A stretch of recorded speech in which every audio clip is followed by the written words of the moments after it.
Hello viewers, আসসালামু আলাইকুম। আমি বিশাল টিচ একাডেমির পক্ষ থেকে সবাইকে স্বাগতম। তো গত ক্লাসে আমরা হোম ট্যাবের যে কাজগুলো রয়েছে সেগুলো দেখিয়েছি। তো আজকে আমরা দেখাবো ইনসার্ট ট্যাবের যে কাজগুলো রয়েছে সেগুলো। তো ইনসার্ট ট্যাবে প্রথমে রয়েছে আমাদের কভার পেজ দিয়ে আমরা এখানে যদি ক্লিক করি এখানে, তাহলে দেখতে পাবো এখানে কিছু কভার পেজের ডিজাইন রয়ে গেছে। তো আমরা এখান থেকে যে কোনো ডিজাইন চুজ করে নিতে পারি। এটাতে যদি ক্লিক করি তাহলে আমাদের এই কভার পেজ ডিজাইনটা আমাদের পেজে শো হয়ে যাবে, আমাদের ফাইলে শো হয়ে যাবে। আমরা এখান থেকে আমাদের ডকুমেন্টগুলো এডিট করে নিতে পারবো।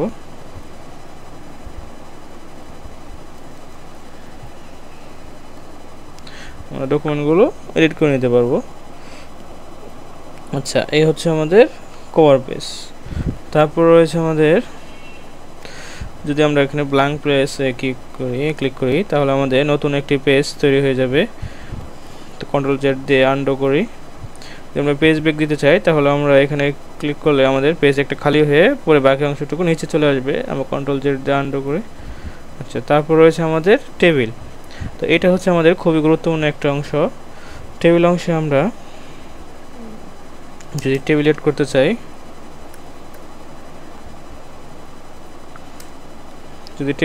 চাই, আমরা, তাহলে আমাদের এখানে প্রথমে যে দেখা যাচ্ছে যে ডিফল্টভাবে এখানে 10x10 10টি রো এবং 10টি কলামের সমন্বয়ে দেওয়া আছে। এটাতে আমরা ড্র্যাগ করে আমরা যে কোনো সিলেক্ট করে নিতে পারি আমাদের যতগুলো ইচ্ছে। যদি আমাদের 10টার থেকেও বেশি প্রয়োজন হয় তখন আমরা কি করব, তখন আমরা ইনসার্ট অপশন থেকে টেবিলে ক্লিক করব, তারপর এখানে ইনসার্ট টেবিল।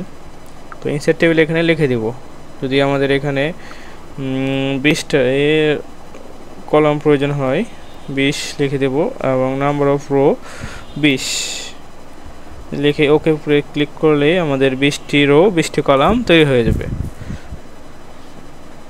আচ্ছা, টেবিল নিয়ে বিস্তারিত আমরা পরবর্তীতে আলোচনা করব, যেহেতু আজকে ভিডিওটা বেশি লং করা যাবে না, তাই আমরা এগুলো নিয়ে আলোচনা করছি। তারপর রয়েছে পিকচার।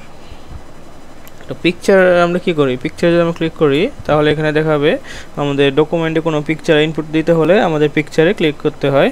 তো এখানে রয়েছে this device or online picture. তো দুইটা অপশন রয়েছে এখানে। আমরা যদি আমাদের কম্পিউটার থেকে বা আমাদের ডিভাইস থেকে কোনো পিকচার আপলোড করতে চাই তাহলে দিস ডিভাইসে ক্লিক করব। আর যদি আমাদের অনলাইন থেকে কোনো পিকচার নিয়ে আসতে চাই তাহলে সেখানে অনলাইন পিকচারে ক্লিক করব। তারপর রয়েছে আমাদের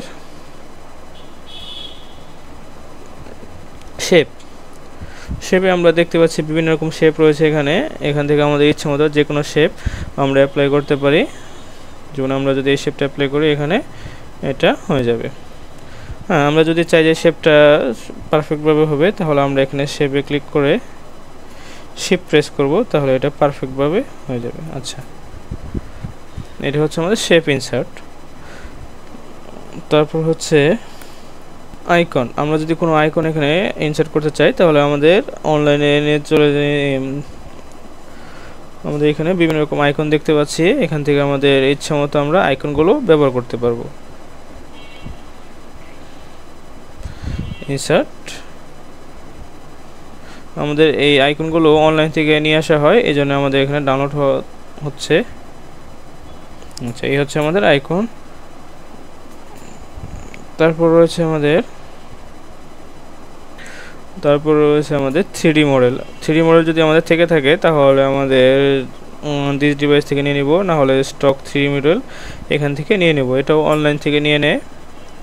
তো আমরা এখন অনলাইনে যাচ্ছি না, এখান থেকে এই যে দেখা যাচ্ছে বিভিন্ন রকম যে 3D মডেলগুলো রয়েছে এগুলো আমরা আমাদের ওয়ার্ড ফাইলে ইনক্লুড করতে পারবো।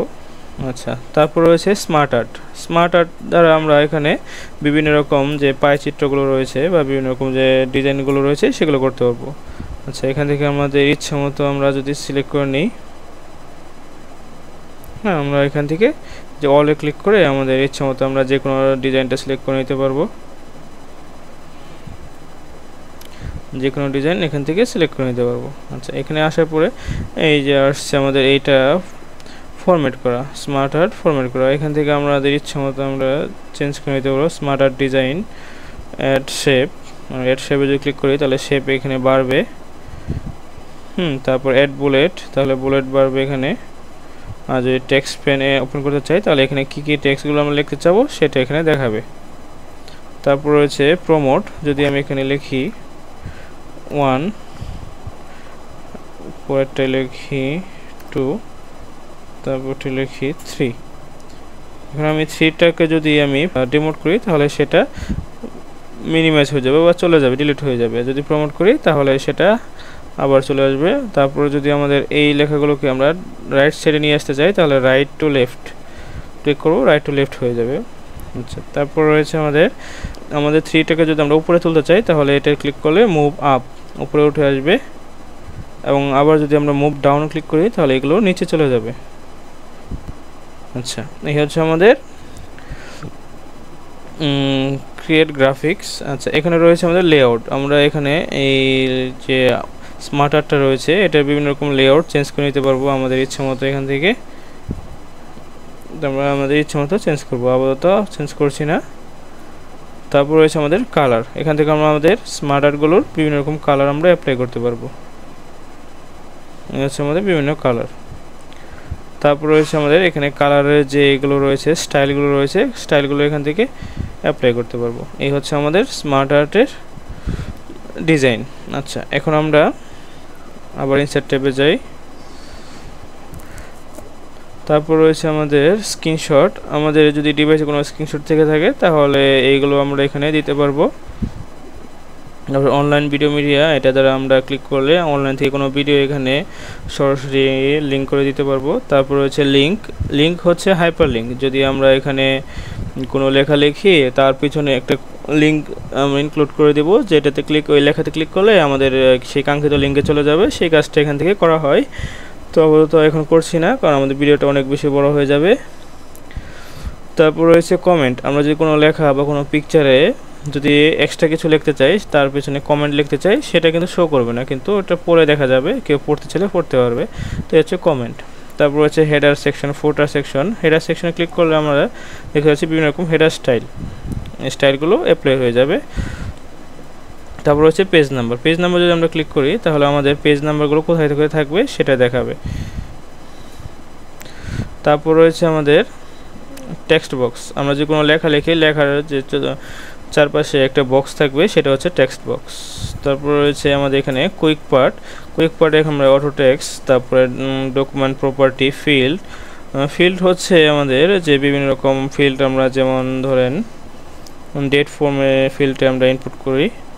এখান থেকে আমরা যে কোনো টাইপের ডেট সিলেক্ট করে ওকে করলে আমাদের সেটা ইনপুট হয়ে যাবে। এ হচ্ছে আমাদের ফিল্ড। আচ্ছা, তারপর রয়েছে ডেট অ্যান্ড টাইম। আমরা এখান থেকেও সিলেক্ট করে নিতে পারি, একই ভাবে। আচ্ছা, তারপর রয়েছে আমাদের অবজেক্ট। আমরা চাইলে এখান থেকে বিভিন্ন রকম অবজেক্ট ইনসার্ট করতে পারবো। যেমন আমরা যদি চাই এখানে মাইক্রোসফট গ্রাফ চার্ট, ওকে, আমাদের এখানে মাইক্রোসফট গ্রাফ চার্টটি ওপেন হয়ে যাবে।